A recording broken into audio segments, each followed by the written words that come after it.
Have you ever heard the ocean whisper secrets? Lilo and Stitch explore tide pools at low tide. Tiny creatures scurry about. Lilo kneels by a pool. She hears a faint whispering sound. It seems to come from the water itself. She looks curious. Stitch puts his ear close to the water. He twitches his nose. He hears the whispering too. He looks around. Puzzled, they look at the crabs and fish. They are not making the sound.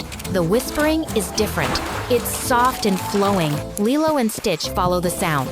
It leads them to a larger tide pool. The whispering grows slightly louder. Inside the larger pool, some algae glows softly. The whispering seems to come from this glowing patch. Lilo feels intrigued. Lilo gently touches the glowing algae. It feels smooth and cool.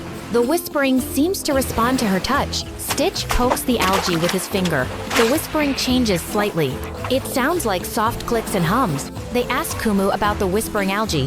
He tells them it's very rare. It's called Liomana Okekai, the voice of the ocean spirit. Kumu explains the algae whispers stories of the ocean.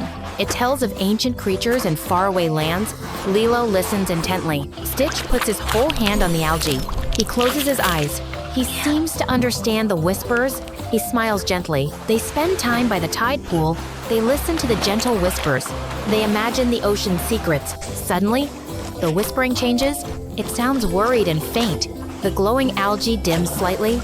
Lilo feels concerned. Lilo asks the algae, "What is it? The whispering sounds like it's calling for help." Stitch looks around.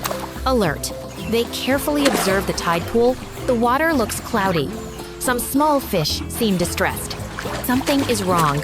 Lilo notices a strange, dark residue near some rocks. It smells unpleasant. She wonders if this is affecting the algae. Stitch sniffs the residue. He follows the scent trail away from the tide pool. It leads towards the beach. The trail ends at a broken container. It looks like it held something dark and oily. Lilo realizes it's pollution. The oily substance is harming the tide pool. It's making the water unhealthy. The whispering algae is suffering. Lilo and Stitch know they must help. They need to clean up the pollution. They want to save the whispering tide pool. They run to get buckets and cloths. They need to carefully remove the harmful substance. Every little bit helps. They work together diligently. They scoop out the oily residue. They gently clean the rocks. They are determined. As they clean, the whispering algae glows brighter. Its whispers sound a little stronger and happier. Lilo feels hopeful. Stitch sees the fish swimming more freely. He sniffs the cleaner water. He feels a sense of relief. Once the pool is clean, the algae glows brightly. Its whispers return to their clear and soothing melody. Lilo smiles. The whispering seems to thank them. Lilo feels a warmth spread through her. The ocean spirit is grateful. Lilo and Stitch understand. They must protect their island home. They must care for the ocean. It is important. They tell Kumu and their Ohana about the whispering tide pool. They explain the importance of keeping the ocean clean. The whispering tide pool becomes their special place. They visit it often. They listen to the ocean stories. What secrets will you discover? Listen closely to nature. Care for our planet. The world has many stories to whisper.